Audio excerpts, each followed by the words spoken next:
세계 최고의 기술을 가진 TSMC가 지금 일본의 구마모토 팹에다가 계속 투자를 많이 하고 있죠. 근데 뭐 당장 우리 뭐 삼성 파운드리를 위협할 만큼 선단 공정 되고 뭐 라피더스가 삼성 파운드리를 위협한다? 그런 가능성은 높지 않다고 생각합니다. 왜냐하면 그리고 엔지니어들이 다 늙었어요. 일본은.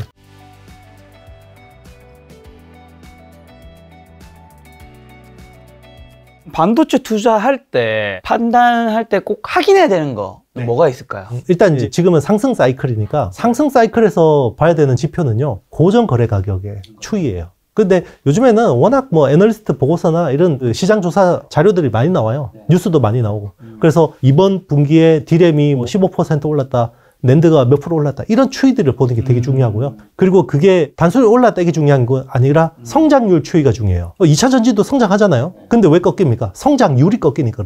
반도체도 그렇거든요. 이제 그런 것들을 잘 보시면 되고요. 그리고 이제 지금은 어떻게 보면 AI 혁명이 제일 중요한 포인트이기 때문에 주문형 메모리들이 많이 나와요. 그래서 HBM 같은 아이템도 있지만 이제 모바일 디램에 우리 애플의 비전 프로 같은 경우 이제 중요한 프로세서가 두 개 붙는데 M2라는 칩이 있고, 그리고 이제 R1이라고 해서 16개 센서를 모아서 취합해주는 센서가 있는데요. 거기 옆에 들어가는 디램이 LLW라고 합니다. Low Latency Wide I/O라는 칩인데, 이게 설계칩이에요. 애플이 설계해서 생산해달라고 한 칩. 그런 것들이 많이 떠요. 그게 또 공급을 누가 하냐면 하이닉스가 합니다. 하이닉스. 네, 삼성은 안 가고 하이닉스 가죠. 요즘에는 글로벌 빅테크들이 일단은 자기들이 필요한 주문형 메모리는 하이닉스 먼저 갑니다. 네. 안타깝네요. 제가 작년에 반도체 주식 많이 샀거든요. 하필 이제 삼성을 샀어. 기다리시면 됩니다. 기다리면 순서가 올 거예요. 기다리면 순서 오나요? 삼성은 이제 주주분들 진짜 많을 텐데 오나요? 제가 항상 투자는 본인의 판단으로 하셔야 되는데 저는 그렇게 생각합니다. 네, 올 수 있다고 생각합니다. 자, 인텔도 무섭게 파운드리 산업에서 이제 치고 올라오고 있는데 앞으로 삼성 파운드리나 TSMC의 위협이 될 수 있을까요? 뭐 당장은 위협적이진 않는 것 같아요. 왜냐면 이제 공정 기술 자체가 아직까지는 한 2세대 정도 차이가 납니다. 지금 인텔이 지금 생산하고 있는 메테오 레이크라는 칩이 지금 이번에 그 AI 그 PC용 칩인데 그게 이제 7나노예요. 근데 이제 7나노인데 암코어 기반의 4나노하고 비슷하다고 해서 인텔 4라고 하거든요. 7나노인데 4나노 같은 7나노다 이렇게 뭐 생각하시면 되는데 어쨌든 7나노까지밖에 못하기 때문에 근데 지금 삼성하고 TSMC 같은 경우는 3나노가 메인이거든요. 이제 조만간 2나노로 넘어가려고 하고 있고, 그리고 이제 자사 칩 생산하는 거랑 외주 고객 칩 받아서 생산하는 건 좀 다를 수도 있잖아요. 그래서 아직까지는 인텔이 파운드리에서 뭔가 보여준 건 없는데, 근데 이제 미국 정부 입장에서 한번 생각해 보면 미국 정부는 가장 기술 주도권을 가졌으면 하는 회사가 인텔이겠죠. 그렇죠. 네, 어쨌든 인텔 말고 대안이 없습니다. 힘을 실어주겠죠. 맞습니다. 그래서 그게 뭐 계속해서 밀어주다 보면 또 인텔도 잘할 수 있게 될 수 있고, 어쨌든 수요업체가 대부분 미국 칩 업체들이기 때문에 이제 그런 부분들이 좀 더 위협적일 수 있는데 당장은 뭐 아직 괜찮다 보고 있습니다. 대만은 사실 TSMC에도 글로벌 시장에서 경쟁력 기업 많은 걸로 알고 있는데 어떤 기업도 주목해야 되나요? 뭐 TSMC 수준만큼의 어떤 대기업은 별로 없어요. 실제로 뭐 대만이 대기업이 많은 나라는 아닙니다. 그래서 TSMC를 제외하면 그렇게 뭐 많지는 않은데, 그래도 UMC 같은 회사들도 파운드리 시장에서 뭐 3위, 4위 왔다 가는 회사고, 그리고 ASE라는 회사가 있어요. 오사시라고 하는데요. Outsourced Semiconductor Assembly and Test. 그러니까 후공정만 전문으로 해준 회사예요. 이게 이제 세계 1등 회사입니다. ASE가. 그러니까 2등이 미국의 암코 테크놀로지라는 회사가 이제 2등이고요. 그리고 글로벌 탑 10 이렇게 줄을 세우면 대만 업체가 한 5개 될 겁니다. 그 정도로 이제 오사 쪽도 잘하고요. 그리고 뭐 PCB나 이런 쪽에서 유니마이크론 뭐 이런 회사들도 유명하고, 그리고 이제 PC 쪽 OEM 회사들도 많죠. 그리고 우리 그 반도체 AP 설계하는 미디어텍 이런 회사들도 뭐 훌륭하죠. 유럽의 반도체 관련해서 굉장히 독보적인 회사가 ASML이 있죠.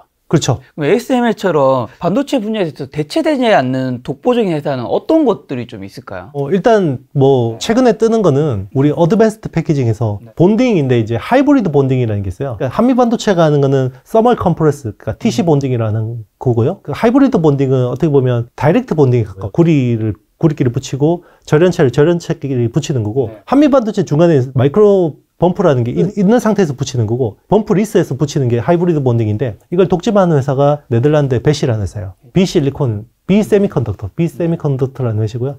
그런 회사가 유명한 회사가 있고, 그리고 차량 반도체 쪽이 되게 유명합니다. 그래서 인피니언이 세계 1등 차량 반도체 업체고, 그리고 ST 마이크로, NXP 이런 회사들도 유명하죠. 또 다른 회사는 뭐 어떤 데가 있을까요? 근데 제조업이 그렇게 뭐 강하지는 않습니다. 자동차 쪽 제조부 강한데요. 뭐 예를 들면 보쉬 같은 인터컨티넨탈 같은 회사들이 자동차 전장 쪽에서 잘하고 있죠. 그리고 자동차 산업이 되게 중요한데 근데 유럽이 친환경차 전환이 늦었어요. 독일 기억나시겠지만 디젤 게이트. 그러니까 디젤이 친환경 디젤이라고 거짓말했다가 나중에 들통내가지고 전기차 시대에 너무 늦었기 때문에 오히려 전기차 시장의 주도권을 지금 미국 쪽으로 넘겨져 버렸죠. 미국하고 중국 쪽으로. 자, 그럼 미중 패권 관련해서 반도체를 좀 여쭤보려고 하는데 전 세계 반도체 패권 차지하려고 하는데 그 이유랑 반도체 중요성은 계속 더 커지고 있잖아요. 어떤 이유 때문일까요? 일단 저는 뭐 반도체가 중요한 거는 반도체가 단순한 이제 경제의 대상이 아니라 무기 체계에서 되게 중요하기 때문에 그래요. 실제로 러시아 우크라이나 전쟁에서 보면 미국산 무기와 러시아제 무기의 어떤 적중률 차이가 결국 반도체 설계 기술 때문이라고 생각하거든요. 처음에 이제 전쟁 벌어졌을 때 제일 먼저 일단은 반도체 수출부터 막았죠. 러시아로 들어가는 거. 그래서 나중에 러시아가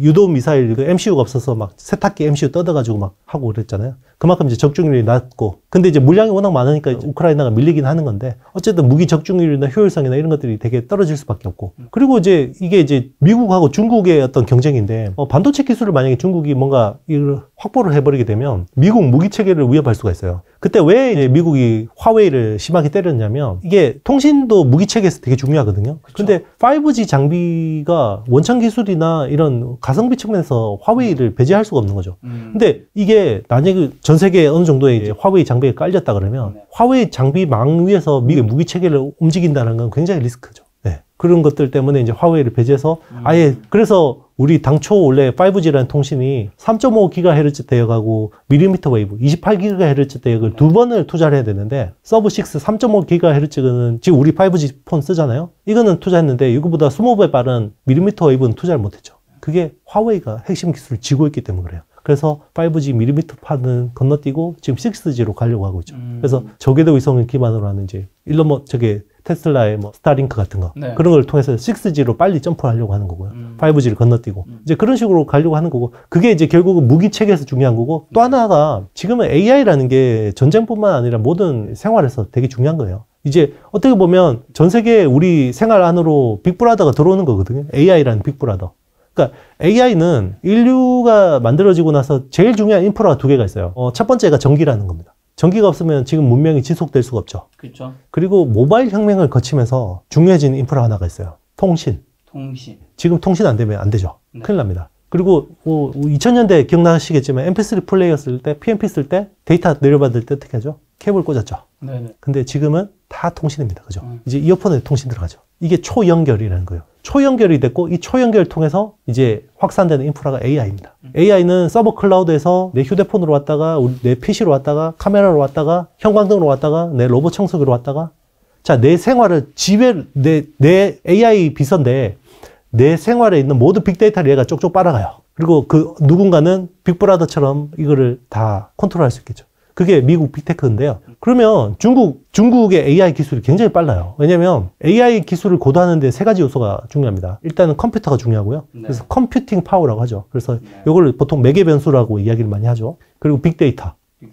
그리고 모델링인데요. 지금 우리 그 트랜스포머 모델 기반은 컴퓨팅 파워하고 빅데이터만 중요한 거예요. 지금 사실 모델링은 사실 덜 중요합니다. 근데 중국 생각해 보세요. 연간으로 생산되는 빅데이터 양이 어마어마하겠죠. 미국 인구의 한 4배 되잖아요. 그러면 빅데이터는 사람과의 연결석에서 나오는 거거든요. 빅데이터는. 그러면 보통 그 인구수 배수의 제곱으로 늘어요. 그럼 매년 미국보다 한 16배 늘어난다고 생각하시면 되거든요. 빅데이터가. 그리고 프라이버시가 없기 때문에 그냥 막 취합하죠. CCTV를 통해서 자국 국민들 얼굴 DB를 다 가지고 있는 나라가 중국이죠. 그러면 빅데이터가 좁으면요. 이 AI 개발하기 너무 좋아요. 그러니까 어떻게 돼요? 컴퓨팅 파워로 막을 수밖에 없죠. 그러니까 엔비디아 칩 수출을 재작년 말부터 못하겠고 그게 A100하고 H100 못 들어가게 막았죠. 그리고 그거를 성능을 반절 이하로 떨어뜨린 A800, H800도 최근에 못 팔게 했고 아예 이제 팔지 말라는 분위기죠. 그러니까 요즘에는 엔비디아 PC용 GPU, RTX 뭐 이런 거 가져가지고 연결해서 막 쓰고 있죠. 자, 그러면 미국의 방금 전에 말씀하신 대중 견제 정책이라는 거, 치포 동맹이 중국 봉쇄에 이제 성공하고 있는 것 같은데 실제로 어땠고 좀 이제 미중 반도체 패권 전쟁 양상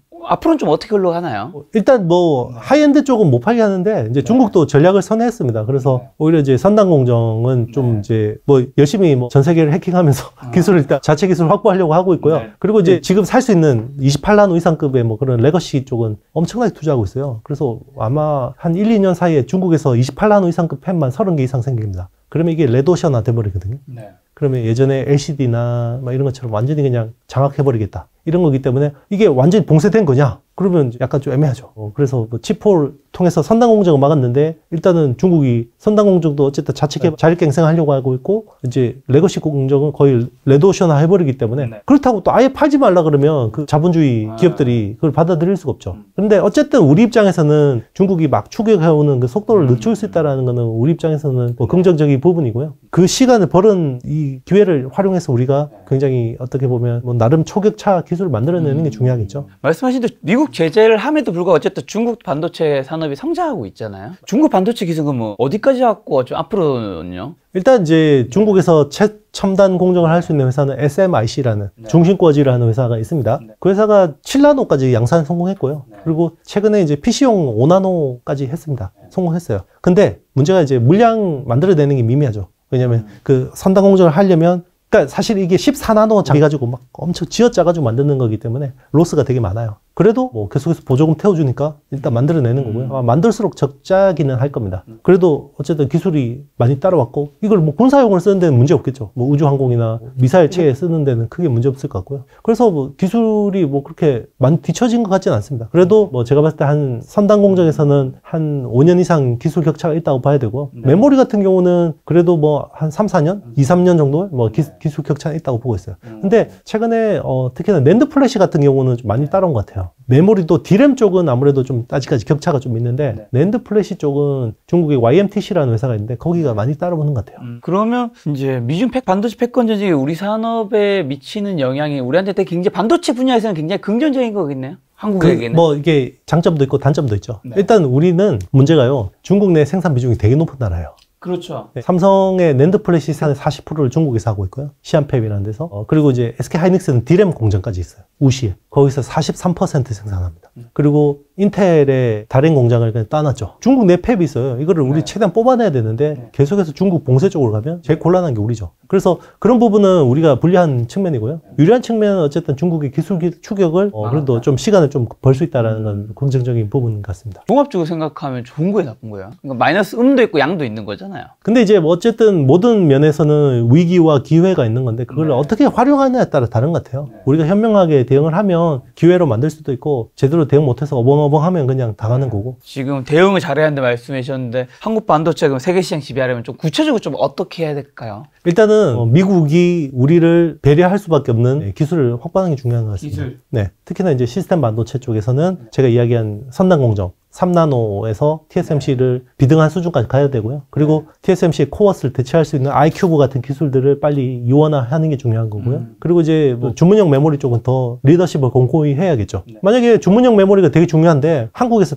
다 생산을 해요. 근데 만약에 뭐 북한 핵 리스크나 중국의 리스크가 있으면 아무래도 적극 방어할 수밖에 없겠죠. 전 세계가. 그런 것들이 이제 전 세계에서 한국의 말빨이 먹힐 수밖에 없는.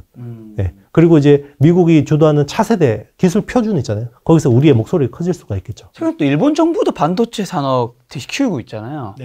이게 우리나라 한국 반도체 기업들에게 또 위협이 될 수 있는 수준일까요? 당장 이제 반도체 생산에서는 이제 라피더스라는 회사가 2나노 가지고 하겠다고 하는데 그 자체가 위협적인 것 같지는 않습니다. 오히려 이제 어드밴스드 패키징이죠. 그러니까 어드밴스드 패키징이라는 건 첨단 후공정은 소재 부품 장비가 되게 중요해요. 근데 일본이 선단 공정 기술은 잃어버린 30년을 통해서 거의 지금 40나노대까지 밖에 안 되는 상황인데 TSMC, 세계 최고의 기술 가진 TSMC가 지금 일본의 구마모토 팹에다가 계속 투자를 많이 하고 있죠. 그리고 이제 그런 것들을 협력을 하고 있기 때문에 그리고 마이크론도 EUV 공정을 일본에다가 하려고 하고 있어요. 왜냐면 예전에 LP다 인수했잖아요. 그런 생산 시설들에다가 EUV 장비를 이제 일본 내에다가 투자를 하려고 하고 있기 때문에 그런 부분들은 우리한테 충분히 위협적일 수가 있죠. 근데 뭐 당장 우리 뭐 삼성 파운드리를 위협할 만큼 선단 공정 되고 뭐 라피더스가 삼성 파운드리를 위협한다? 그런 가능성은 높지 않다고 생각합니다. 왜냐면 그리고 엔지니어들이 다 늙었어요. 일본은. 그래서 지금 뭐 그렇잖아요. 이게 반도체라는 게 이제는 인력이 무엇보다 중요한 상황인데 그렇죠. 그렇게 제조 인력들이 대부분 뭐 60대, 70대, 뭐 80대 이러실 거예요. 그래서 그분들이 뭐 그 시대 기술들이 지금 뭐 얼마나 쓸 수 있을지도 모르고 한계가 있을 겁니다. 지난 몇 년간 전 세계가 차량용 반도체 쇼티지 현상 겪고 있는데 지금은 좀 어떻고 차량 반도체 그러면 이제 수요가 어느 정도 증가하고 있는 거죠?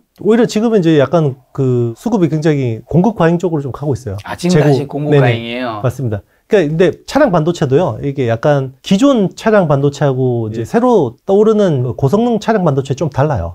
그러니까 기존의 완성차들은 쓰는 차량 반도체들은 대부분 분산형이에요. 아키텍처 자체가. 그래서 ECU라는 그 전장 모듈들이 별도로 있고 그걸 컨트롤하는 MCU라는 게 있어요. 그 칩들이고 그 칩은 고성능 칩이 아니에요. 그래서 예전에 쓰던 이제 지네발 같은 리드 프레임에다가 한 80나노대 수준의 굉장히 레거시 반도체를 가지고 하는 거고요. 대부분 200mm 웨이퍼 가지고 생산합니다. 이제 그런 쪽은 지금은 오히려 자동차가 뭐 지금 재고 조정을 좀 진행하고 있기 때문에 오히려 원활한 편이고요. 지금 이야기하는 테슬라의 뭐 FSD 같은 칩들 있잖아요. 그리고 현대차가 레벨 3 자율주행차 칩으로 개발하고 있는 그런 것들은 테슬라 같은 경우는 지금 뭐 7나노 이제 착수를 하고 있고 조만간 5나노 이럴 때까지 4나노까지 내려오거든요. 이제 그런 것들은 중앙 집중형이에요. 그래서 현대차는 이건 뭐 존얼 아키텍처라고 하고요. 존얼. 그리고 뭐 이걸 중앙 집중식 DCU 기반의 아키텍처라고 하는데 그게 이제 테슬라가 대표적인 거죠. 이게 테슬라는 이제 고성능 AP를 써가지고 한 3개 정도를 써서 중앙에서 다 컨트롤하는 방식이에요. 우리 스마트폰하고 비슷합니다. 그래서 레벨 3 자율주행차를 뭐 바퀴 달린 스마트폰, 바퀴 달린 미니 서버라고 이야기하는 게 다 이제 중앙에서 고성능 반도체 가지고 제어하는 방식이고 기존의 반도체들은 다 이런 보시나 이런 인터컨티넨탈 같은 회사들이 모듈로 해서 같이 납품하는 그런 칩들이기 때문에 약간 좀 결이 다르다고 볼 수 있죠. 내연기관에서 어쨌든 전기차, 자율주행차로 이제 바뀌면 반도체가 얼마나 많이 쓰이는 거죠? 지금 뭐 내연기관차 같은 경우는 뭐 한 300개, 400개 씁니다. 뭐 칩을 이것저것 다 하면. 차 한 대요? 네네. 이게 인지 판단 제어라는 영역을 해야 되기 때문에 그게 뭐 한 3, 400개도 굉장히 저가차는 그럴 거고요. 뭐 전기차는 한 1000개 써야 됩니다. 1000개 써야 되고 이게 자율주행차로 가면 2000개 써야 되는데 근데 이제 그렇게 기존 완성차 업체들이 가는 방식은 그런 거고 기존 테크 기반으로 하다가 자동차 쪽으로 내려온 업체들 있죠. 테슬라나 애플 같은 업체들은 아마 그렇게 많이 쓰지는 않을 것 같아요. 굉장히 고성능 칩으로 이제 칩 수를 줄이는 쪽으로 그렇게 가지 않을까 생각합니다. 어쨌든 뭐 저사양의 이제 반도체가 많이 필요하거나 고성능의 칩이 필요하거나 어쨌든 반도체가 굉장히 많이 필요한 건 사실이네요. 그렇죠. 고성능은 P가 큰 거고요. 네, 그렇죠. 그 가격이 엄청 비싼 거고 기존의 이제 내연기관차 완성차 업체들이 이제 이렇게 그 어떤 컴퓨터라이즈드 되는 것들 그런 쪽으로 가는 거는 Q가 많아지는 거죠. 지금 자율주행은 어디까지 와 있고 AI 반도체 필요한 기술 및 역량은 좀 뭘까요? 일단 지금은 레벨 2 수준입니다. 레벨 2 뭐 지금 테슬라 최첨단 FSD 같은 거 2.5라고 하고요. 왜 레벨 3가 안 되냐면 사고가 나면 책임이 제조사한테 있어요. 그래서 레벨 3로 잘 안 가려고 하는 거고요. 근데 이제 어쨌든 제한적으로 레벨 3를 쓰다가 나중에는 이제 어떤 풀로 해서 이제 가는 흐름을 갈 것 같고요. 그동안의 자동차 업체들은 핵심 센서를 3개를 써요. 그러니까 인지 판단 제어라는 영역에서 보면 인지라는 부분에서 보면 카메라가 메인이고요. 그리고 라이다 같은 센서들을 이제 퓨전해서 많이 쓰죠. 근데 테슬라 같은 업체들은 카메라만 씁니다. 비전개만 해서. 그 왜 가능하냐면 테슬라는 슈퍼컴퓨터가 있어요. 도조라는 슈퍼컴퓨터가 있는데 이 주행 빅데이터를 다 모아가지고요.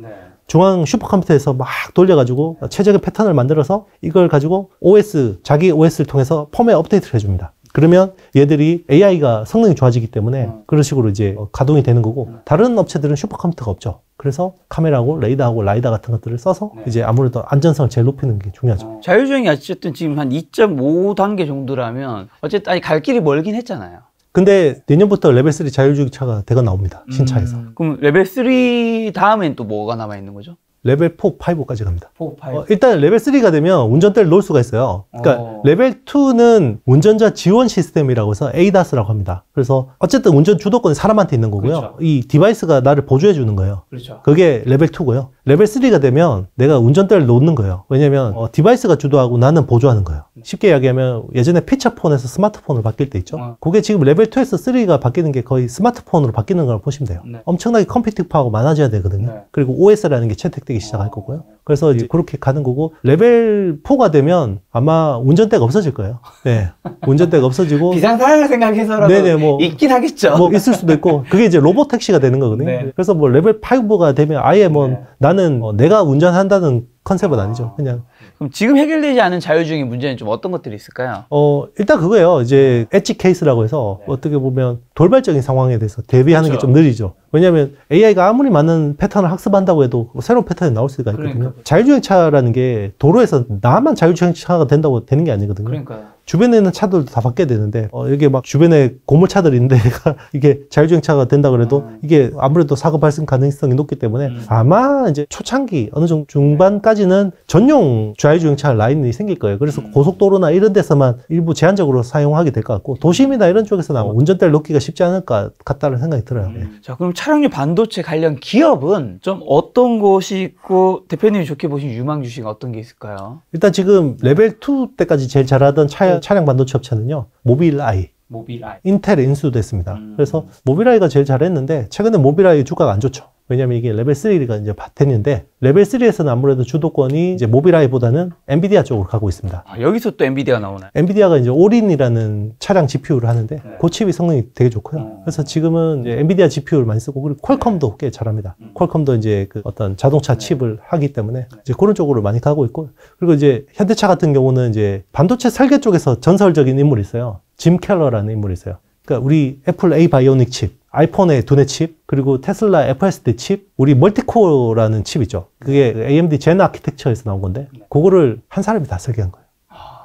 한 2, 3년씩 있으면 일하고 하면 막 정말 엄청난 칩들이 나오는데 그리고 인텔에 가가지고 지금 나오는 뭐 사파이어 래피드나 멀티타일 지금 구조를 세팅해 놓고 나간 분인데 2019년에 그래서 캐나다의 텐스토렌트라는 AI 반도체 회사를 세웠어요. 그분이 이제 짐 켈러라는 인물인데요. 최근에 현대차하고 기아가 작년에 1억 달러 펀딩하는데 70%를 태웠어요. 그래서 짐 켈러하고 협력을 해서 지금 현대차의 두뇌 칩 아마 2027년에 나올 것 같아요. 그러면 그걸 또 삼성 파운드리에서 생산할 거거든요. 그래서 그런 고성능 칩들은 또 파운드리가 수혜를 볼 수밖에 없고 그 밑에 이제 또 밸류 체인들이 생기겠죠. 자, 그럼 앞으로 어쨌든 자율주행으로 가는 시대인 건 확실한 거죠? 네, 저는 그렇게 그렇죠. 봅니다. 그럼 당연히 전 세계 돈이 몰릴 텐데 누가 미래 모빌리티 시대에 좀 지배해 갈까요? 모빌리티 쪽에서는 제일 유리한 회사는 테슬라라고 생각합니다. 왜냐하면 결국 데이터를 누가 많이 가지고 있는지가 되게 중요하거든요. 근데 테슬라가 그동안에 테슬라는 지금 테슬라 자동차 사용자들의 주행 빅데이터를 다 모으고 있어요. 그러면 이 데이터 주도권을 계속해서 가져갈 수밖에 없고요. 그리고 이제 인지 판단 제어라는 그 영역을 똑같이 적용해서 이제 휴머노이드 로봇, 옵티머스라는 걸 통해서 또 이제 그것도 하고 있고. 그러니까 이제 AI라는 게 결국 사람을 모방하는 거거든요.